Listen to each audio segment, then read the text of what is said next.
Continuum is a totally different ball game. It puts SG1 in an alternate timeline. Ball, our favorite baddie, played by Cliff Simon, who's just awesome, so we're excited to have him back, takes the Stargate essentially when it's being brought over from Egypt to America and hijacks the boat and sends it up to the Arctic and crashes it there. And we end up coming through the Stargate in the Arctic in this boat, and we're thrown into an alternate timeline where SG1 doesn't exist, the Stargate program doesn't exist, and we're in a race to try to convince the world that that we need to go back, that we need to get the Stargate operational and go back and change the timeline. It's the grandfather paradox. Do we fix it? We have to fix it, otherwise we're lost and we're stuck on in a timeline or an alternate reality where we don't have the lives that we're used to. Our characters are stranded on a ship. Actually, Daniel's there too, but he gets frostbite, so he's sort of stuck on the ship and gets rescued. And we end up coming and walking along the ice, and we're thrown into this 1939 Arctic gear because that's all we could find on the ship. And we wander the ice, and so we shot scenes with us walking, huge scope scenes, helicopter shots and long lenses as the sun was setting. I mean, absolutely visually stunning. And then, of course, we get rescued by Colonel O'Neill, because Richard's in the second movie, which is great. And we get, actually, our transport off the ice is a nuclear submarine, you know, whatever's handy, that comes crashing up through the ice, and we climb on board. Now, the Arctic itself, when you get there, the first day there, all I could think was, what the hell am I doing here? When you step outside, the ambient temperature was 35 below, with wind chill as much as 55 below. That's not including gusts.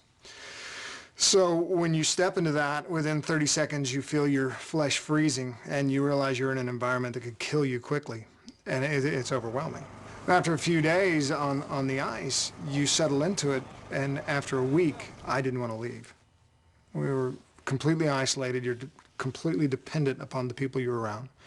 Our lives were in each other's hands, and it was the most remarkable place I've ever been. When you get cold in the Arctic, once you get cold, you're in deep trouble. You know, you don't want to get behind the weather. But I was walking with Amanda. Amanda and I were doing this long walk and talk across the ice, and you could hear the ice with the squeaking hollow sound. There are air bubbles in pockets, and below that is just ocean. And the ice we were walking on, we're not really sure how thick it is. We're not sure exactly where the fissures are. And we're doing this helicopter shot, and we're just walking out on the ice. And we were talking about isn't it amazing that we're doing this job? No actors in Hollywood I can ever imagine. You see these glacier shots, it's usually second unit, and we're out there doing our walk and talk with a helicopter shot in this vast ice expanse in these harsh conditions. And you think, how do we get so lucky to be here? But when you're actually working there, the stuff that you do as an actor, like hitting your marks, like remembering your lines, you have to be on a kind of automatic. You have to know that inside out and backwards. There's no time to ask questions. There's no time to adjust shots. The nuclear submarine is going to come through the ice behind you. You have to know your craft, and you're really not thinking about that. You're not thinking about the acting. What you're thinking about most of the time is, damn, it's cold, I better face this way.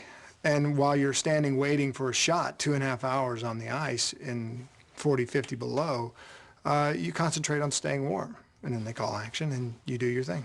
I never in a million years would have been able to go up and film on an ice floe in the Arctic Circle. I don't know how many people that have. I don't know how many people on Earth have had the opportunity to actually go up there, period. It's a very small group considering how large our population is. But to actually film up there, phenomenal experience. Unbelievable.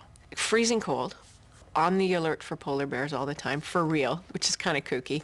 Couldn't leave camp without a guy that had a gun and a walkie. Yeah, you weren't allowed to leave camp. And, you know, our safety meetings revolved around things like looking out for frostbite on each other. You had frostbite buddies. And making sure that if the submarine was coming up through the ice and you felt it move, you knew which direction to run.